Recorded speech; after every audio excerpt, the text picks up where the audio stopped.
ಓಂ ನಮೋ ವೆಂಕಟೇಶಾಯ. ನಮಸ್ಕಾರ ಸ್ನೇಹಿತರೆ, ಪ್ರಮೀಳಾ ಟಾಕ್ಸ್ಗೆ ನಿಮಗೆಲ್ಲರಿಗೂ ಸ್ವಾಗತ. ಸ್ನೇಹಿತರೆ, ಪರಿಪೂರ್ಣ ಅಂದಕ್ಕೆ ಕೂದಲು ಬಹಳ ಮುಖ್ಯ. ನೀವು ಏನೇ ಒಡವೆಯನ್ನು ಹಾಕ್ಕೊಳ್ಳಿ, ಎಂಥದೇ ಒಡವೆಯನ್ನು ಹಾಕ್ಕೊಳ್ಳಿ, ಯಾವ ರೀತಿಯ ಒಳ್ಳೆ ಬಟ್ಟೆಯನ್ನು ಹಾಕ್ಕೊಳ್ಳಿ, ಚೆನ್ನಾಗಿ ಮೇಕಪ್ ಮಾಡಿಕೊಂಡ್ರೂ ಕೂದಲಿಲ್ಲದಿದ್ದರೆ ಚೆನ್ನಾಗಿ ಕಾಣಿಸಲ್ಲ. ಕೂದಲು ಅಂದಕ್ಕೆ ಬಹಳ ಮುಖ್ಯ. ನಮಗೆ ಕೂದಲು ಕಪ್ಪಾಗಿ ದಟ್ಟವಾಗಿ ವೇಗವಾಗಿ ಬೆಳೆಯಲು ಮನೆಯಲ್ಲೇ ಮಾಡಿಕೊಳ್ಳಬಹುದಾದಂತಹ ರೆಮಿಡೀಸ್ನ ನಾನು ಈ ವಿಡಿಯೋದಲ್ಲಿ ನಿಮಗೆ ತಿಳಿಸ್ಕೊಡ್ತೀನಿ. ಸ್ನೇಹಿತರೆ, ನಾನೀಗ ಹೇಳುವಂತಹ ಮನೆಯಲ್ಲಿ ನೈಸರ್ಗಿಕವಾಗಿ ಮಾಡಿಕೊಳ್ಳಬಹುದಾದಂತಹ ರೆಮಿಡೀಸ್ನ ನೀವು ಫಾಲೋ ಮಾಡೋದೇ ಆದರೆ ಖಂಡಿತ ದಟ್ಟವಾದ ಉದ್ದವಾದ ಕಪ್ಪಾದ ಕೂದಲು ನಿಮ್ಮದಾಗುತ್ತೆ. ಬಹಳ ಸಿಂಪಲ್ ರೆಮಿಡೀಸ್ ಸ್ನೇಹಿತರೆ, ಈ ವಿಡಿಯೋ ನಿಮಗಿಷ್ಟ ಆದರೆ ಒಂದು ಲೈಕ್ ಮಾಡಿ. ನೀವಿನ್ನೂ ನನ್ನ ಚಾನಲ್ನ ಸಬ್ಸ್ಕ್ರೈಬ್ ಮಾಡ್ಕೊಳ್ದೇ ಇದ್ದರೆ ಸಬ್ಸ್ಕ್ರೈಬ್ ಮಾಡ್ಕೊಳ್ಳಿ. ಎಲ್ಲರಲ್ಲೂ ಸರ್ವೇ ಸಾಮಾನ್ಯವಾಗಿ ಇರೋ ಹೇರ್ ಪ್ರಾಬ್ಲಮ್ಸ್ ಏನಪ್ಪ ಅಂದರೆ ಡ್ಯಾಂಡ್ರಫು, ವೈಟ್ ಹೇರ್ಸ್ ಬೇಗ ಬರೋದು, ಹೇರ್ ಗ್ರೋತ್ ಆಗದೇ ಇರೋದು. ಸ್ನೇಹಿತರೆ, ಇವಕ್ಕೆಲ್ಲ ಕಾರಣ ಏನಪ್ಪ ಅಂದರೆ ಸ್ಟ್ರೆಸ್ಸು, ನ್ಯೂಟ್ರಿಷನ್ ಇಂಬ್ಯಾಲೆನ್ಸು. ಇನ್ನೊಂದು ಬಹಳ ಮುಖ್ಯವಾದ ಕಾರಣ ಅಂದರೆ ಸ್ಕಾಲ್ಪ್ ಮೇಂಟೆನೆನ್ಸ್ ಪ್ರಾಪರಾಗಿ ಮಾಡೋಕ್ಕಾಗದೇ ಇರೋದು. ಇದರಿಂದನೇ ನಮಗೆ ವೈಟ್ ಹೇರ್ಸ್ ಆಗುತ್ತೆ. ಆಮೇಲೆ ಕೆಮಿಕಲ್ ಶಾಂಪೂಗಳನ್ನು ಯೂಸ್ ಮಾಡೋದು, ಮಾರ್ಕೆಟಲ್ಲಿ ಬಂದಿರುವಂತಹ ಎಲ್ಲ ಎಣ್ಣೆಗಳನ್ನು ಬಳಸೋದು, ಕೂದಲು ಬೆಳೆಯುತ್ತೆ ಅಂತ ಆ ಎಣ್ಣೆ ಈ ಎಣ್ಣೆ ಅಡ್ವರ್ಟೈಸ್ ನೋಡಿ ಅವ್ರು ಹೇಳಿದ್ರು ಇವ್ರು ಹೇಳಿದ್ರು ಅಂತ ಎಲ್ಲ ಎಣ್ಣೆಗಳನ್ನು ಬಳಸೋದ್ರಿಂದನೂ ಹೇರ್ ಪ್ರಾಬ್ಲಮ್ಸ್ ಬರ್ತಾಯಿದೆ. ಇದೆಲ್ಲ ಈಗ ನಾನು ಹೇಳೋ ರೆಮಿಡೀಸಿಂದ ಸರಿ ಹೋಗುತ್ತೆ. ಸ್ನೇಹಿತರೆ, ಏನು ಮಾಡಬೇಕಪ್ಪ ಅಂದರೆ ಒಂದೊಂದಾಗಿ ತಿಳ್ಕೊಳ್ಳೋಣ. ಮೊದಲು ನಾವು ಫುಡ್ ಹ್ಯಾಬಿಟ್ಸ್ನ ಸರಿ ಮಾಡ್ಕೋಬೇಕು. ನಮ್ಮ ಆಹಾರದಲ್ಲಿ ಕಂಪಲ್ಸರಿ ಕ್ಯಾರೆಟು, ಬೀಟ್ರೂಟು, ಎಳ್ನೀರು, ನೆಲ್ಲಿಕಾಯಿ ಜ್ಯೂಸು, ಪಾಲಕ್ juice, pumpkin seeds, watermelon seeds, ಪಾಲಕ್ ಸೊಪ್ಪು, ನುಗ್ಗೆ ಸೊಪ್ಪು, ಎಳ್ಳು, ಮೆಂತ್ಯ ಇವೆಲ್ಲ ಇರೋ ಹಾಗೆ ನೋಡ್ಕೋಬೇಕು. ಕೂದಲು ಉದುರೋದಕ್ಕೆ ಮುಖ್ಯವಾದ ಕಾರಣಪ್ಪ ಅಂದರೆ B12 ಮತ್ತು B ಕಾಂಪ್ಲೆಕ್ಸ್ ಡಿಫಿಷಿಯನ್ಸಿ. ನಾನು ಈಗ ಹೇಳಿದ ಎಲ್ಲ ಪದಾರ್ಥಗಳನ್ನು ತಗೊಂಡ್ರೆ ಈ ಸಮಸ್ಯೆ ಪರಿಹಾರ ಆಗುತ್ತೆ. ಸ್ನೇಹಿತರೆ, ನಿಮಗೆ ಸಾಧ್ಯವಾದರೆ ಪ್ರತಿದಿನ 250ರಿಂದ 300 ml ತೆಂಗಿನ ನೀರನ್ನು ಕುಡೀರಿ. ಎಷ್ಟು ಫುಡ್ಡು ತಿಂದರೂ ಅಷ್ಟು ಎನರ್ಜಿ ಬರಲ್ಲ. ಕೋಕೋನಟ್ ವಾಟ್ರಲ್ಲಿ ಅಷ್ಟು ಎನರ್ಜಿ ಬರುತ್ತೆ. ಅಷ್ಟು ಮೋರ್ ಎಲೆಕ್ಟ್ರೋಲೈಟ್ಸ್ ಇರುತ್ತೆ ಕೋಕೋನಟ್ ವಾಟ್ರಲ್ಲಿ. ದಿನ ಬಿಟ್ಟು ದಿನ ಆದರೂ ಅಟ್ಲೀಸ್ಟ್ ವಾರದಲ್ಲಿ 3 days ಆದರೂ ನೀವು ಕೋಕೋನಟ್ ವಾಟ್ರನ್ನ ಕುಡಿಯೋದನ್ನು ಅಭ್ಯಾಸ ಮಾಡ್ಕೊಳ್ಳಿ. ಈ ಕೋಕೋನಟ್ ವಾಟ್ರನ್ನ ತಲೆಗೆ, ಕೂದಲಿನ ಬುಡಕ್ಕೆ ಹತ್ತಿಯಿಂದ ಅಪ್ಲೈ ಮಾಡೋದ್ರಿಂದ, ಅಂದರೆ ಈ ರೀತಿ ಅಪ್ಲೈ ಮಾಡಿಕೊಂಡು ಒಂದು 15-20 ನಿಮಿಷ ಬಿಟ್ಟು ವಾರಕ್ಕೆ 1 ಅಥವಾ 2 ಸರ್ತಿ ಈ ರೀತಿ ಮಾಡಿದ್ರೆ ಹೇರು ಹೆಲ್ತಿಯಾಗಿ ಶೈನಿಯಾಗಿ ಇರುತ್ತೆ. ಸ್ನೇಹಿತರೆ, ಬೀಟ್ರೂಟ್ನ ಚೆನ್ನಾಗಿ ಬೇಯಿಸಿ ಅದನ್ನು ಮಿಕ್ಸಿ ಮಾಡಿಕೊಂಡು ಅದನ್ನು ಸೋದಿಸ್ಕೊಳ್ಳಿ. ಆ ನೀರಿಗೆ ಗಟ್ಟಿಯಾದ ಮೊಸರನ್ನು ಕಲಸಿ ಕೂದಲಿನ ಬುಡಕ್ಕೆ ಹಚ್ಚಿ.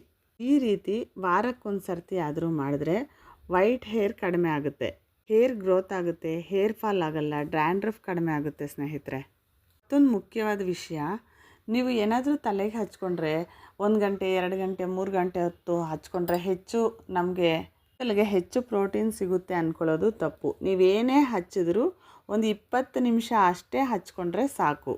ಇನ್ನೂ ಹೆಚ್ಚು ಸಮಯ ಹಚ್ಚೋದ್ರಿಂದ ಕೋಲ್ಡಾಗಿ ಕೆಮ್ಮು ನೆಗಡಿ ಬರುತ್ತೆ ಅಷ್ಟೇ. ನಿಮಗೆ ಮೊಸರು ಮಜ್ಜಿಗೆಯಿಂದ ಕೂದಲು ಹೇಗೆ ಅಂದವಾಗಿ ತಯಾರಾಗುತ್ತೆ ಅಂತ ಅಂದ್ಕೊತೀರಾ?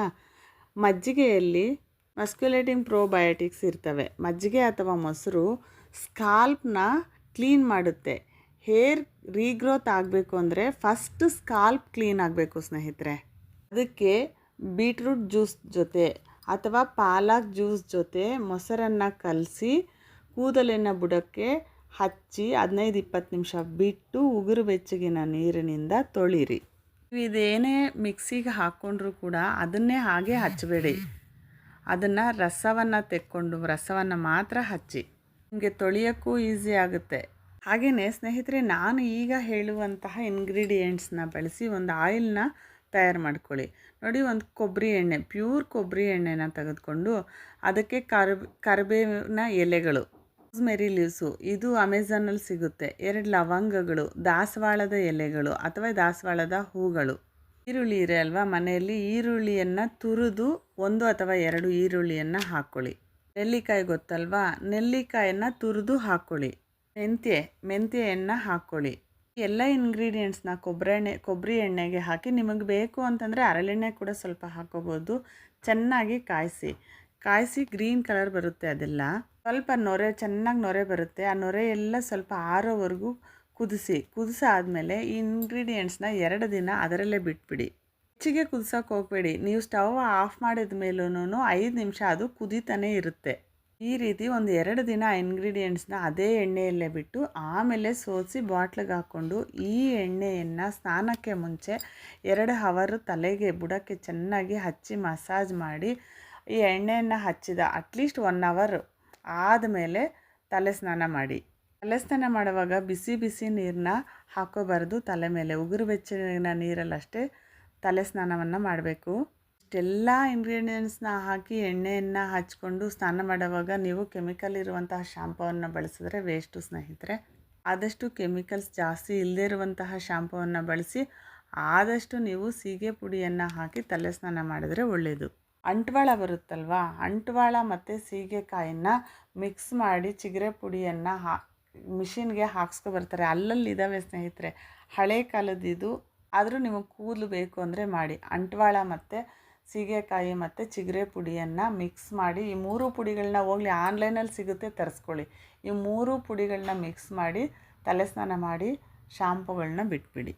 ಕರಿಬೇವು, ಲವಂಗ, ಮೆಂತ್ಯೆ, ರೋಸ್ಮೆರಿ ಲೀವ್ಸು ಇವೆಲ್ಲ ಒಂದು 200 ml ವಾಟ್ರಿಗೆ ಹಾಕಿ ಒಂದು 5 ನಿಮಿಷ ಕುದಿಸ್ಬಿಟ್ಟು ಅದನ್ನು ತಣ್ಣಗೆ ಮಾಡಿ ಅದನ್ನು ಸ್ಪ್ರೇ ಬಾಟ್ಲಿಗೆ ಹಾಕಿಟ್ಕೊಂಡು ಕೂದಲಿನ ಬುಡಕ್ಕೆ ಸ್ಪ್ರೇ ಮಾಡಿ ಚೆನ್ನಾಗಿ ಕಟ್ಬಿಟ್ಟು ಒಂದು 20 ನಿಮಿಷದ ನಂತರ ತಲೆ ಸ್ನಾನವನ್ನು ಮಾಡಿ. ಹೀಗೆ ಒಂದಲ್ಲ ಒಂದು ಸರ್ತಿ ದಾಸವಾಳದ ಎಲೆಗಳನ್ನು ಮಿಕ್ಸಿಗೆ ಹಾಕಿ ಆ ರಸವನ್ನು ತೆಗೆದುಕೊಂಡು ಕೂದಲಿನ ಬುಡಕ್ಕೆ ಹಚ್ಚಿ, ಅದೇ ರೀತಿ ಕರಿಬೇವಿನ ಎಲೆಗಳನ್ನು ಮಾಡ್ಬೋದು. ಅದೇ ರೀತಿ ಅಲೋವೆರಾವನ್ನು ಮಿಕ್ಸಿಗೆ ಹಾಕ್ಕೊಳ್ಳಿ. ಅಂದರೆ ಹಾಗೆ ಏನು ಹಾಕಿದ್ರೂ ಹಾಗೆ ಮಿಕ್ಸಿಗೆ ಹೊಡೆದಂಥದ್ದನ್ನು ಡೈರೆಕ್ಟಾಗಿ ಅಪ್ಲೈ ಮಾಡಬೇಡಿ, ಅದರ ರಸವನ್ನು ಮಾತ್ರ ತೆಗೆದು ಅಪ್ಲೈ ಮಾಡ್ಕೊಳ್ಳಿ. ಒಂದು 2 ಅವರ್ಸು ಮೆಂತ್ಯೆಯನ್ನು ನೆನೆಸಿ ಅದನ್ನು ಮಿಕ್ಸಿಗೆ ಹಾಕ್ಕೊಂಡು ಅದನ್ನು ತಲೆಗೆ ಹಚ್ಚಿ 1 ಅವರ್ ಬಿಟ್ಟು 20 ನಿಮಿಷ ಸಾಕು, ಅದು ಕೂಡ ಸ್ನಾನ ಮಾಡ್ಕೊಳ್ಳಿ. ಫ್ಲಕ್ಸ್ ಸೀಡ್ಸ್, ಅಗಸೆ ಬೀಜವನ್ನು ಒಂದು 6 ಅವರ್ಸ್ ನೆನೆಸಿ ರುಬ್ಬಿ ಅದನ್ನು ಹಚ್ಚಿ ಒಂದು ಅರ್ಧ ಗಂಟೆ ಬಿಟ್ಟು ತಲೆ ಸ್ನಾನ ಮಾಡಿ. ನಿಮ್ಮ ಕೂದಲು ಬಹಳ ಶೈನಿಯಾಗಿರುತ್ತೆ, ಬಹಳ ಬೇಗ ದಟ್ಟವಾಗಿ ಬೆಳೆಯುತ್ತೆ. ಸ್ನೇಹಿತರೆ, ಇವೆಲ್ಲ ಕೂದಲಿಗೆ ಹೊರಗಡೆ ಮಾಡಿಕೊಳ್ಳುವಂತಹ ರೆಮಿಡೀಸು. ಆದರೆ ಇವೆಲ್ಲ ಹೊರಗಡೆ ಮಾಡಿಕೊಂಡ್ರೂ ಕೂಡ ಒಳಗಡೆಯಿಂದ ಕೂದಲಿಗೆ ಎನರ್ಜಿ ಸಿಗಬೇಕು. ಒಳಗಡೆಯಿಂದ ಕೂದಲಿಗೆ ಎನರ್ಜಿ ಸಿಗಬೇಕು ಅಂತಂದರೆ ನೀವು ಫುಡ್ ಡಯಟ್ನ ಮೇಂಟೈನ್ ಮಾಡಬೇಕು. ನಿಮ್ಮ ಆಹಾರದಲ್ಲಿ ಸೊಪ್ಪು, ತರಕಾರಿಗಳು, ಹಣ್ಣುಗಳು ಇರುವಂತೆ ನೋಡ್ಕೋಬೇಕು. ಯಾವಾಗಲೂ ಫಾಸ್ಟ್ ಫುಡ್ ತಿನ್ಕೊಂಡಿದ್ರೆ ಖಂಡಿತ ಕೂದಲು ಸಮೃದ್ಧವಾಗಿ ಬೆಳೆಯಲ್ಲ ಸ್ನೇಹಿತರೆ. ಹೆಚ್ಚು ನೀರನ್ನು ಕುಡೀರಿ ಫಸ್ಟು. ಇದೆಲ್ಲ ಹೇಳಿದೆ ಅಲ್ವಾ, ಪಾಲಕ್ ಆಗಲಿ, ನೆಲ್ಲಿಕಾಯಿ ಆಗಲಿ, ಬೀಟ್ರೂಟ್ ಆಗಲಿ, ಕ್ಯಾರೆಟ್ ಆಗಲಿ, ಇವೆಲ್ಲವನ್ನು ನೀವು ಜ್ಯೂಸ್ ಮಾಡಿಕೊಂಡು ಎಲ್ಲವನ್ನು ಶೋಧಿಸ್ಕೊಂಡು ಜ್ಯೂಸಲ್ಲಿ ಬರೀ ಆ ರಸ ಬರುತ್ತಲ್ವ, ಆ ರಸದ ನೀರನ್ನು ನೀವು ತಗೊಳ್ಳಿ, ಕುಡೀರಿ. ವೀಕ್ಲಿ 2 ಆದರೂ ಕೋಕೋನಟ್ ವಾಟರ್ನ ಕುಡೀರಿ. ನ್ಯೂಟ್ರಿಷನ್ ಫುಡ್ನ ತಗೊಳ್ಳಿ. ನಿಮ್ಮ ಡಯಟಲ್ಲಿ flax seeds, watermelon seeds, pumpkin seeds, ಎಳ್ಳು, ನುಗ್ಗೆ ಸೊಪ್ಪು, ಪಾಲಕ್ ಸೊಪ್ಪು ಇವೆಲ್ಲ ನಿಮ್ಮ ಆಹಾರದಲ್ಲಿ ಇರುವಂತೆ ನೋಡ್ಕೊಳ್ಳಿ. ಸ್ನೇಹಿತರೆ, ನಿಮ್ಮ ಸ್ಕಾಲ್ಪ್ ಕ್ಲಿಯರ್ ಆಗಬೇಕು, ಡ್ಯಾಂಡ್ರಫ್ ಕ್ಲಿಯರ್ ಆಗಬೇಕು, ನಿಮ್ಮ ಹೇರ್ ರೂಟ್ಸು ಫಸ್ಟ್ ಸರಿ ಹೋಗಬೇಕು ಅಂತಂದರೆ ಕ್ಯಾಸಿಯಾ ಫ್ಲವರ್ಸ್ ಅಂತ ಬರುತ್ತೆ. ಅಂದರೆ ಆವರಿಕೆ ಹೂ, ಅದನ್ನು ಆಡುಭಾಷೆಯಲ್ಲಿ ತಂಗಡಿ ಹೂ ಅಂತಲೂ ಕರೀತಾರೆ. ಅದನ್ನು ತಗೊಂಡು ಬಂದು, ಈ ಹೂವಲ್ಲಿ ಎಷ್ಟೊಂದು ಆಯುರ್ವೇದಿಕ್ ಗುಣಗಳಿದೆ ಗೊತ್ತಾ. ಇದು ಸ್ಕಾಲ್ಪ್ ರಿಪೇರಿಗೆ ಬಹಳ ಉತ್ತಮವಾದ ಪರಿಹಾರ. ಈ ಹೂವನ್ನ ತಗೊಬಂದು ಇದನ್ನು ಮಿಕ್ಸಿಗೆ ಹೊಡೆದು ಇದರ ರಸವನ್ನು ನೀವು ಕೂದಲಿನ ಬುಡಕ್ಕೆ ತಲೆಗೆಲ್ಲ ಫುಲ್ ಹಚ್ಚಿ ಅರ್ಧ ಗಂಟೆಯ ನಂತರ ಉಗುರು ಬೆಚ್ಚಗಿನ ನೀರಿನಿಂದ ತಲೆಯನ್ನು ತೊಳಿರಿ. ಇದು ಸ್ಕಾಲ್ಪ್ನ ರಿಪೇರಿ ಮಾಡಿ ಡ್ಯಾಂಡ್ರಫ್ನ ಕಂಟ್ರೋಲ್ ಮಾಡುತ್ತೆ, ರೂಟ್ಸಲ್ಲಿ ಹೇರ್ ಗ್ರೋ ಆಗುವಂತೆ ಮಾಡುತ್ತೆ. ಸಾಧ್ಯವಾದರೆ ಮನೆ ಹತ್ರ ದಾಸವಾಳದ ಗಿಡ ಮತ್ತು ಅಲೋವೆರಾದ ಗಿಡಗಳನ್ನ ಕಂಪಲ್ಸರಿ ಬೆಳೆಸಿ. ಸ್ನೇಹಿತರೆ, ಇವೆಲ್ಲ ಮಾಡೋದ್ರಿಂದ ನಿಮಗೆ ಹೇರ್ ಗ್ರೋತ್ ಚೆನ್ನಾಗಾಗುತ್ತೆ, ಕೂದಲು ಬೆಳ್ಳಗಾಗೋದಿಲ್ಲ. ಬೆಳ್ಳಗಾದ ಕೂದಲು ಕೂಡ ನಿಧಾನವಾಗಿ ಕಪ್ಪಗಾಗುತ್ತೆ, ಅಂದರೆ ಬಹಳ ಸಮಯ ತಗೊಳುತ್ತೆ. ಇವೆಲ್ಲ ರೆಮಿಡೀಸ್ನ ಬಿಡದಿರ ಕಂಪಲ್ಸರಿ ಹಚ್ತಾ ಬನ್ನಿ. ಅಂದರೆ ಇವೆಲ್ಲ ಒಂದೇ ಸರ್ತಿ ಹಚ್ಚಬೇಕು ಅಂತಲ್ಲ, ವಾರಕ್ಕೆ 2 ಬಾರಿ ಉಗುರು ಬೆಚ್ಚಗಿನ ನೀರಿನಿಂದ ತಲೆಯನ್ನು ತೊಳಿಬೇಕು. ಈ ಥರ ಮಾಡೋವಾಗ 2 ಸರ್ತಿ ಆದರೂ ನಿಮಗೆ ಏನು ಸಾಧ್ಯವೋ ಅದನ್ನು ಹಚ್ತಾ ಬನ್ನಿ. ಇದೆಲ್ಲದಕ್ಕಿಂತ ಮುಖ್ಯ ಫುಡ್ ಡಯಟ್ ಸ್ನೇಹಿತರೆ, ಮರಿಬೇಡಿ. ಈ ವಿಡಿಯೋ ನಿಮಗಿಷ್ಟ ಆದರೆ ಲೈಕ್ ಮಾಡಿ, ಶೇರ್ ಮಾಡಿ, ಸಬ್ಸ್ಕ್ರೈಬ್ ಮಾಡಿ. ಮುಂದಿನ ವಿಡಿಯೋದಲ್ಲಿ ವೈಟ್ ಹೇರ್ಸ್ನ ನ್ಯಾಚುರಲ್ ಆಗಿ ಹೇಗೆ ಕಲರ್ ಮಾಡ್ಕೋಬೇಕು ಅನ್ನೋದನ್ನು ತಿಳಿಸ್ತೀನಿ. ನಮಸ್ಕಾರ ಸ್ನೇಹಿತರೆ.